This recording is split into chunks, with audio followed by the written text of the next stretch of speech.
ಉತ್ತರ ಸಿಗಲ್ದಂತ ಪರಿಸ್ಥಿತಿಗೆ ಇವತ್ತು ನಮ್ಮ ರಾಜ್ಯದ ಮುಖ್ಯಮಂತ್ರಿಗಳನ್ನ ಬಂದು ನಿಲ್ಲಿಸಿದ್ರು. ಅದೇ ರೀತಿ ಒಂದು ಸತ್ಯಗ್ರಾಮದಲ್ಲಿ ಈ ರೀತಿ ಒಂದು ಹೋರಾಟ ನಡೆದಿದೆ.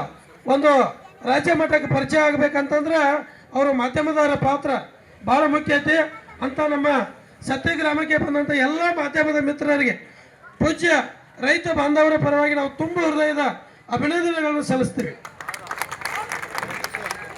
ಈಗ ಕಳೆದ 7 ದಿನಗಳಿಂದ ರೈತರು ಹೋರಾಟ ಮಾಡ್ತಾ ಇದ್ದರು. ರಾಜ್ಯ ಸರ್ಕಾರ ಯಾವುದೇ ರೀತಿ ಕ್ರಮ ಕೈಗೊಂಡಿಲ್ಲ, ರೈತರಿಗೆ ನ್ಯಾಯ ಒದಗಿಸಿಕೊಟ್ಟಿಲ್ಲ. ಇದರ ಬಗ್ಗೆ ತಮ್ಮ ಅಭಿಪ್ರಾಯ?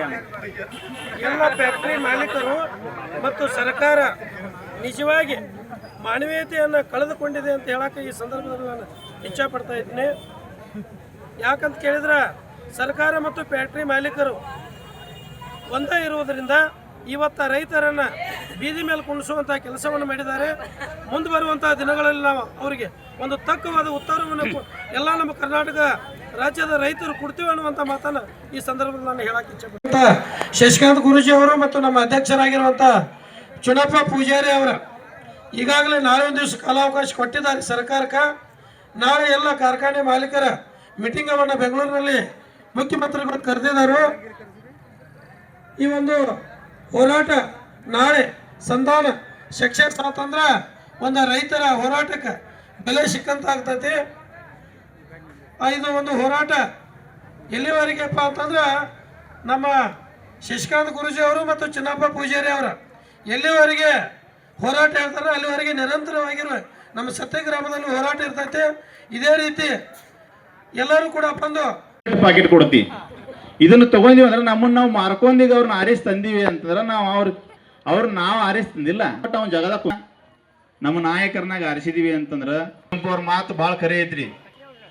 ರಾಜ್ಯಗಳು ಉದಿಸಲಿ ರಾಜ್ಯಗಳಲ್ಲಿ ಇಲ್ಲಿ ಹಾರಲಿ ಗದ್ದುಗೆ ಮುಕುಟಗಳು, ಮುತ್ತಿಗೆ ಹಾಕಲಿ ಸೈನಿಕರೆಲ್ಲ, ಬಿತ್ತುಡುದನವ ಬಿಡುವುದಿಲ್ಲ ಅಂತೇಳಿ ಈ ನನ್ನ ಸರ್ಕಾರಕ್ಕ ಅಧಿಕಾರಿಗಳಿಗೆ ಮನವಿ ಮಾಡ್ಕೊಳ್ಳೋದೇನಪ್ಪಾ ಅಂತಂದ್ರ, ನಾವು ಆರಿಸಿದಂತ ನಮ್ಮ ಎಲ್ಲ ಲೀಡರ್ಗಳಿಗೆ ಮನವಿ ಮಾಡ್ಕೊಳ್ಳೋದೇನಪ್ಪಾ ಅಂತಂದ್ರ, ನಿಮ್ಮ ಕ್ಷೇತ್ರದ ಜನ, ನಿಮ್ಮ ಜನ ಅಂತ ಏನದಿರಿ, ನಿಮ್ಮ ಫ್ಯಾಮಿಲಿ ಅಂತ ಏನು ಕರಿತೀರಿ, ಅವ್ರಿಗೆ ಬೀದಿಗೆ ಬಂದು ಕುಂತಾರ, ಯಾವ್ದಾದ ಬೆಲೆ ಕೇಳತ್ತಾರ ಅಷ್ಟ.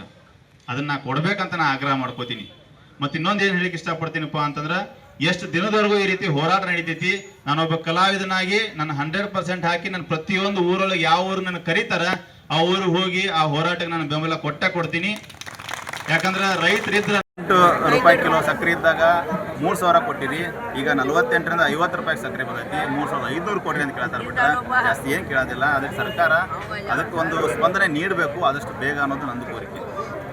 ಈಗ ನೀವು ಕಲಾವಿದರಾಗಿ ನಿರಂತರವಾಗಿ ನಮ್ಮ ರೈತರಿಗೆ ಸಪೋರ್ಟ್ ಬೆನ್ನೆಲುವಾಗಿ ನೀಡುತ್ತೀರಾ?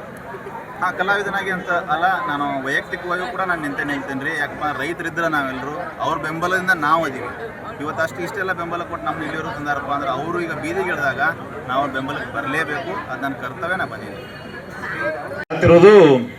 ಅವನು ಬೆಳೆದ ಬೆಲೆಗೆ ಒಂದು ಸರಿಯಾದಂಥ ಬೆಲೆ, ಅದನ್ನ ಸರ್ಕಾರ ಕೊಡೋದ್ರೊಳಗೆ ವಿಫಲ ಆದತಿ. ಅದಕ್ಕೆ ದೊಡ್ಡ ಹೋರಾಟಗಳು ನಡೆಯತ್ತವು. ಇದು ನಿರಂತರವಾಗಿ ನಡಿಬೇಕು, ಸರ್ಕಾರ ಬಾಗಬೇಕು.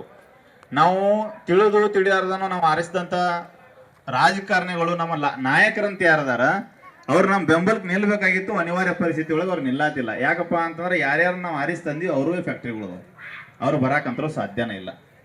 ಒಂದು ನನಗನ್ಸತ್ರಿ, ನಮ್ಮ ಕರ್ನಾಟಕದಾಗ ಈಗ ನಾವು ಒಬ್ಬ ತಹಸೀಲ್ದಾರ್ ಆಗ್ಬೇಕಪ್ಪ ಅಂದ್ರೆ KS ಎಕ್ಸಾಮ್ ಬರೀಬೇಕು, ಒಬ್ಬ IAS IPS ಆಗ್ಬೇಕಪ್ಪ ಅಂದ್ರೆ UPSC ಎಕ್ಸಾಮ್ ಬರೀಬೇಕು.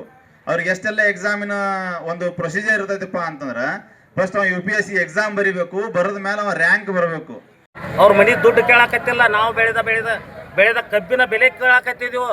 ನಮ್ಮ ಬೆಲೆ 14,000 ಬೆಲೆ, ಪ್ರತಿ ಟನ್ಗೆ 14,120 ರೂಪಾಯಿ. ನಾವು ಕಟ್ಟಿದ ಟ್ಯಾಕ್ಸ್ನ ಯಾಕೆ ಕೂಡ ಹಾಕತ್ತಿದ್ವಿ, ಅವ್ರ ಮನಿದು ಯಾರ್ದು ಕೂಡ ಹಾಕತ್ತಿಲ್ಲ. ರಾಜ್ಯ ಸರ್ಕಾರಕ್ಕೆ ಹೋಗತಿ. ನಾವು ಇಲ್ಲಿ ಯಾವ ರಾಜಕೀಯನೂ ಮಾಡಾಕತ್ತಿಲ್ಲ, ಏನು ಯಾರನ್ನು ದೂಸಾಕತ್ತಿಲ್ಲ. ನಾವು ಬೆಳೆದ ಬೆಲೆಗೆ ನಾವೇನು 10,000 ಕೂಡ ಹಾಕತ್ತಿಲ್ಲ, 14,000 ಎಲ್ಲ ಕೂಡ ಹಾಕತ್ತಿಲ್ಲ. ನಮ್ಮಿಂತ್ರ ನೀವಿದಾರಿ, ನಿಮ್ಮಿಂತ್ರ ನಾವೇ ದುಡಿದು ಬಿಟ್ಟಂದ್ರೆ ಎಲ್ಲರೂ ಅನ್ನ ತಿನ್ನೋದ ಬಿಟ್ಟು ಮಣ್ಣು ತಿನ್ನಾಕತ್ತೀರಿ. ಅದನ್ನ ಈ ಜಗತ್ತಿನಾಗ ಇಬ್ಬರ ಪ್ರಮುಖರದಾರ, ಒಬ್ಬ ಸೈನಿಕ, ಒಬ್ಬ ರೈತ. ಬೆತ್ತಲಿಲ್ಲ ಅಂದ್ರೆ ಅನ್ನ ಸಿಗಂಗಿಲ್ಲ. ಸೈನಿಕ ಒಂದು ದಿವಸ ದೇಶ ಕಾಯ್ಲಿಲ್ಲ ಅಂದ್ರೆ ದೇಶ ಉಳಿಯಂಗಿಲ್ಲ. ಇದನ್ನ ತಿಳ್ಕೊಂಡು ಏನೈತ್ಲಿ, ನಮ್ಗೆ 3,500 ದಯವಿಟ್ಟು ಕೊಡ್ರಿ ಅಂತ ಹೇಳಿ ನಿಮ್ಮ ಫ್ಯಾಕ್ಟ್ರಿ ಮಾಲಕರಲ್ಲಿ ನಾವು ದಯವಿಟ್ಟು ಕೈ ಮುಗಿದು ಮನವಿ ಮಾಡ್ಕೋತೀವಿ. ಏನಿಗಿದ್ದಾರೆ ಅವ್ರ ಬಗ್ಗೆ ತಾವೇನು ಹೇಳ್ತೀವಿ? ವಿಜೇಂದ್ರ ಅವರು ಬೆನ್ನಿಗಿದ್ದದ್ದು ನಿಜ. ರೈತರ ಜೊತೆ ಅಹೋರಾತ್ರಿ ಹೋರಾಟ ಮಾಡಿದ್ದಾರೆ. ಅವ್ರಿಗೆ ನಾನು ಒಂದು ಎಚ್ಚರಿಕೆಯನ್ನು ಕೊಡ್ತೇನೆ. ಕೇವಲ ನೀವು ರೈತರ ಜೊತೆ ರಾತ್ರಿಯನ್ನು ಇಲ್ಲಿ ಕಳೆಯೋದು ಬೇಡ. ಈ ದೇಶದ ಪ್ರಧಾನಮಂತ್ರಿಗಳಾಗಿದ್ದಾರೆ ನರೇಂದ್ರ ಮೋದಿ ಅವರಿಗೂ ಕೂಡ ಏನಾಗಿತ್ತಪ್ಪ ಅಂತಂದ್ರೆ ಕರ್ನಾಟಕ ಸರ್ಕಾರ ಮತ್ತು ಕೇಂದ್ರ ಸರ್ಕಾರ ಇಬ್ಬರು ನಾವು ರೈತರ ಒಂದು ಬೆಳೆಗೆ ಬೆಳೆದಂಥ ಕಬ್ಬಿಂದ ಟ್ಯಾಕ್ಸನ್ನು ಇಬ್ಬರು ಸರ್ಕಾರದವ್ರು ತಗೋತಾರೋ. ಈಗ ಏನು ಮಾಡ್ಲತ್ತಾರಪ್ಪ ಅಂದ್ರೆ ರಾಜ್ಯ ಸರ್ಕಾರದವರು ಕೇಂದ್ರ ಸರ್ಕಾರದ ಕಡೆ ಕೈ ಮಾಡಿ ತೋರಿಸ್ಲತ್ತಾರೋ, ಕೇಂದ್ರ ಸರ್ಕಾರದವರು ರಾಜ್ಯ ಸರ್ಕಾರ ಕಡೆ ಕೈ ಮಾಡುವಂತ ಮಾಡಿ ಇವತ್ತು ರೈತರನ್ನ ಕಣ್ಣೀರನ್ನು ತರಿಸುವುದರ ಜೊತೆಗೆ ರೈತರಿಗೆ ಇವತ್ತು ಏನು ಪ್ರಾಬ್ಲಮ್ ಆಗ್ತಾ ಇದೆ, ರೈತರಿಗೆ ಯಾವುದೇ ರೀತಿ ಸ್ಪಂದನೆ ನೀಡ್ತಾ ಇದೆ ಸರ್ಕಾರಕ್ಕೆ ನೀವು ಏನು ಹೇಳಕ್ಕೆ ಇಷ್ಟಪಡ್ತೀವಿ? ನಿಜವಾಗ್ಲೂ ಇದೊಂದು ಬೇಸರದ ಸಂಗತಿ. ಯಾಕಪ್ಪ ಅಂತಂದ್ರೆ ರೈತರು 8 ದಿನದಿಂದ ಈ ರೀತಿ ರಸ್ತೆಗಿಳಿದು ಹೋರಾಟ ಮಾಡಿದರೂ ಕೂಡ ಎಷ್ಟೋ ಜನ ಯಾವುದೇ ರೀತಿ ಲೀಡರ್ಗಳಾಗಿರ್ಬೋದು, ಸಚಿವರಾಗಿರ್ಬೋದು ಅಥವಾ ಬಂದು ಇದಕ್ಕೆ ಸ್ಪಂದಿಸುವಂಥ ಕಾರ್ಯ ನಡೀತಾ ಇಲ್ಲ. ಅವ್ರಿಗೆ ಬೇಕಾದಂಥ ಬೇಡಿಕೆಗಳು ಏನದು ಅಂತ ಕೇಳಿ ಅಟ್ಲೀಸ್ಟ್ ಒಂದು ನೆಗೋಷಿಯೇಟ್ ಮಾಡಿ ಅದನ್ನು ಫೈನಲ್ ಮಾಡುವಂಥ ಒಂದು ಕಾರ್ಯ ಆಗಬೇಕಾಗಿತ್ತು. ಅದು ಆಗ್ತಾ ಇಲ್ಲ. ಅದು ನಿಜಕ್ಕೂ ಭಾಳ ಬೇಸರ. ಇವತ್ತು ರೈತರ ಕಣ್ಣೀರಿಗೆ ಯಾವುದೇ ಅಧಿಕಾರಿಗಳು ಕೂಡ ಬಂದು ಸ್ಪಂದನೆ ನೀಡ್ತಾ ಇಲ್ಲ. ಅದ್ರ ಬಗ್ಗೆ ನೀವೇನು ಹೇಳಕ್ಕೆ ಇಷ್ಟಪಡ್ತೀವಿ? ಅದು ಸರ್ಕಾರ ಒಂದು ನಿರ್ಧಾರ ಮಾಡಿ ಅದಕ್ಕಂತೇಳಿ ಸಪ್ರೇಟ್ ಒಬ್ಬ ಕಮಿಷನರ್ನ ನೇಮಕ ಮಾಡಬೇಕು ಅನ್ನೋದೇನು ಆಗ್ರಹ ಐತಿ. ಅದು ಮಾಡಿದ್ರು ಅಂತಂದ್ರೆ ಕಬ್ಬು ಬೆಳೆಗಾರರ ಸಲುವಾಗಿ ಅಂತಲೇ ಒಂದು ಕಮಿಷನರೇಟ್ ರೆಡಿ ಆಯಿತು ಅಂತಂದ್ರೆ ಅವ್ರ ಪ್ರತಿಯೊಂದು ಕುಂದುಕೊರತೆಗಳನ್ನ ಅಲ್ಲಿ ಹೇಳ್ಕೋಬೋದು. ಅದಕ್ಕೊಂದು ಸೂಕ್ತವಾದಂಥ ಪರಿಹಾರ ಅಲ್ಲಿ ಸಿಗ್ತೈತಿ. ಈ ರೀತಿ ವೈಜ್ಞಾನಿಕವಾದಂಥ ಕೆಲವೊಂದಿಷ್ಟು ಪ್ರೊಸೀಜರ್ನ ಸರ್ಕಾರ ಕೈಗೊಳ್ಳಬೇಕು ಅಂತ ನನಗೂ ಭಾಳ ಅನಿಸ್ತೈತಿ. ಜೊತೆಗೆ ಅವ್ರು ಕೇಳ್ತಾ ಇರೋದು ಜಾಸ್ತಿ ದೊಡ್ಡ ಈ ಮತಕ್ಷೇತ್ರ ಶಾಸಕರಾಗಿರೋದು ಯಾರು ಕೂಡ ಗಮನ ಹರಿಸಿಲ್ಲ. ಅದ್ರ ಬಗ್ಗೆ ಶಾಸಕರ ಬಗ್ಗೆ ತಾವು ಏನು ಹೇಳ್ತಾರೆ? ಈ ಎಲ್ಲ ಶಾಸಕರು ಸಚಿವರು ತಮ್ಮ ಫ್ಯಾಕ್ಟ್ರಿ ಮಾಲೀಕತ್ವ ಇರುವುದರಿಂದ ಯಾರೂ ಕೂಡ ಈ ಒಂದು ಹೋರಾಟಕ್ಕೆ ಮುಂದೆ ಬರದೆ ಕೇವಲ ಇವತ್ತು ಮುಖ್ಯಮಂತ್ರಿ ಮೇಲೆ ಹಾಕಿದ್ದಾರೆ. ನಾಳೆ ಒಂದು ದಿವಸ ಕಾಲಾವಕಾಶವನ್ನು ನಮ್ಮ ರಾಜ್ಯ ಗೌರವಾಧ್ಯಕ್ಷರು ಶಶಿಕಾಂತ್ ಗುರೂಜಿ ಅವರು ಮತ್ತು ಚುನಪ್ಪ ಪೂಜಾರಿ ಅವರು ನಾಳೆ ಒಂದು ದಿವಸ ಕಾದು ನೋಡೋಣ ಅಂತ ಹೇಳಿದರು. ಮುಂದೆ ಈ ಒಂದು ಹೋರಾಟ ಮುಂದಿಂದ ಯಾವ ರೂಪ ಸ್ವರೂಪವನ್ನು ಪಡಿತೈತೆ ಅನ್ನೋದನ್ನು ನಾವು ನಾಡ್ದ ಹೇಳ್ತೀವಿ. ಉಗ್ರವಾದ ಹೋರಾಟವನ್ನು ಮಾಡೋಕೆ ನಾವು ಸಿದ್ಧ ಇದ್ದೀವಿ ಅಂತ ಹೇಳ್ತೇವೆ. ಲೈಕ್ ಇಲ್ಲ. ಯಾಕಂದರೆ 8 ದಿವಸ ಯಾರು ಇವು ರೈತರ ಹೆಸರನ್ನು ಹೇಳ್ಕೊಂಡ ರೈತ ಬೆಳೆದಂಥ ಬೆಳೆಯ ಸಕ್ಕರೆಯ ಸಚಿವರಾದಂಥವರು 8 ದಿವಸ ನಿರಂತರ ಹಗಲು ರಾತ್ರಿ ಹೋರಾಟವನ್ನು ಮಾಡ್ತಾ ಇದ್ದರೂ ಕೂಡ ಇವತ್ತು ಒಂದು ಯೋಗ್ಯ ಬೆಲೆಯನ್ನು ಘೋಷಿಸುವಂಥ ಶಕ್ತಿ ಆ ಒಂದು ಸಕ್ಕರೆ ಸಚಿವರಲ್ಲಿಲ್ಲ. ಅವರು ಸಕ್ಕರೆ ಸಚಿವರು ನೈತಿಕವಾಗಿ ರಾಜೀನಾಮೆಯನ್ನು ಕೊಡಬೇಕಂತೇಳಿ ಇವತ್ತು ನಾನು ರೈತರ ಪರವಾಗಿ ಒತ್ತಾಯವನ್ನು ಮಾಡ್ತಾ ಇದ್ದೀನಿ. ಇವತ್ತು ಮುಂದಿನ ದಿನಮಾನಗಳಲ್ಲಿ ಈ ಒಂದು ರಾಜ್ಯಕ್ಕೆ ಉತ್ತರವನ್ನು ಈ ಕರ್ನಾಟಕ ರಾಜ್ಯದ ರೈತ ಸಂಘ ಕೊಡ್ತಾರೆ. ಸಚಿವರು ಇವತ್ತು ಮೊಸಳೆ ಕಣ್ಣೀರು ವರ್ಷ ಹೋಗಿದ್ದಾರೆ. ರೈತರ ತಾಳ್ಮೆಯನ್ನು ಪರೀಕ್ಷೆ ಮಾಡ್ತಾ ಇದ್ದಾರೆ. ಅದಕ್ಕೆ ನಾನು ಸಕ್ಕರೆ ಸಚಿವರಿಗೆ ಹೇಳ್ತೇನೆ, ಸರ್ಕಾರದ ಸಕ್ಕರೆ ಸಚಿವರೇ ಆಗಿದ್ರಿ ಅಂದ್ರೆ ನಾಳೆ ಏನು ಈ ಫ್ಯಾಕ್ಟ್ರಿ ಮಾಲೀಕರ ಮೀಟಿಂಗ್ ತಗೋತಿರ್ಲಿ, ಮೀಟಿಂಗ್ ತಗೊಂಡು ಒಂದು ಗಟ್ಟಿ ನಿರ್ಧಾರವನ್ನು ಮಾಡಿ ರೈತರು ಏನು ಭಿಕ್ಷೆ ಬೇಡಲತ್ತಿಲ್ಲ, ನಾವು ಬೆಳೆದಂಥ ಬೆಳೆಗೆ ಬೆಂಬಲ ಬೆಲೆಯಾಗಿ 3,500 ರೂಪಾಯಿ ಕೊಡು ಅಂತ ಹೇಳತ್ತಿದ್ದೆವು.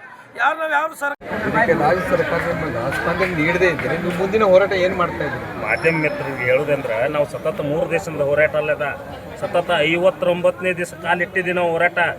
ಇದು ಹೋರಾಟ ಕಿಚ್ಚ ಈಗ 8 ದಿವಸದಿಂದ ಕಿಚ್ಚು ಹೊತ್ತೈತ್ರಿ. ಮತ್ತು 59ನೇ ದಿವಸ ಆಯ್ತದ ಇಂದಿಗೆ ನಮ್ಮ ಮುಖಂಡರ 59 ದಿವಸ ಆಯ್ತು. ಇದನ್ನ ಅವ್ರಿಗೆ ಹೇಳಕತ್ಯಾರ, ನೀವು ನಮಗೆ ಬೆಂಬಲ ಬೆಲೆ ಕೊಡ್ರಿ, 3,500 ರೂಪಾಯಿ ಬೆಂಬಲ ಬೆಲೆ ಕೊಡ್ರಿ, ಇರಲಿಲ್ಲ ಅಂದ್ರೆ ಇದು ಪ್ರತಿಭಟನೆ ಯಾವ ರೂಪ ತಡಿತೈತೆ ಅಂದ್ರೆ ಎಲ್ಲ ಸ್ಥಿತಿಗೆ ಬಂದಿತ್ತು. ಆಗ ಈಗ ನಾವು ಇದನ್ನು ಎಲ್ಲ ನಮ್ಮ ರೈತರ ಮುಖಂಡರು ವಿಚಾರ ಮಾಡ್ಕೊಂಡ ಈ ಕಿಚ್ಚನ್ನು ಎಲ್ಲಿ ಹೊತ್ಸೋಣಪ್ಪ ಅಂತ ವಿಚಾರ ಮಾಡಿ ಕ್ರಾಸ್ಗೆ ಕಿಚ್ಚ ಇಂದಿಗೆ 8 ದಿವಸ ಆಯ್ತು. ಗುರ್ಲಾಪುರ ಕ್ರಾಸ್ಗೆ ಕಿಚ್ಚ ಹೊತ್ತೈತ್ರಿ. ಈ ಕಿಚ್ಚ ಎಲ್ಲಿಗೆ ಹೋಗಿ ಮುಟ್ತೈತಿ ಇನ್ನ ತಿಳಿದಿಲ್ಲ. ಏನು ಮಾಡಕತ್ತಾರು? ಹೆಚ್ಚಿನ ವಿಡಿಯೋಗಳಿಗೆ ಪ್ರತಿಧ್ವನಿ ಯೂಟ್ಯೂಬ್ ಚಾನೆಲ್ ಸಬ್ಸ್ಕ್ರೈಬ್ ಮಾಡಿ, ಬೆಲ್ ಐಕಾನ್ ಕ್ಲಿಕ್ ಮಾಡಿ.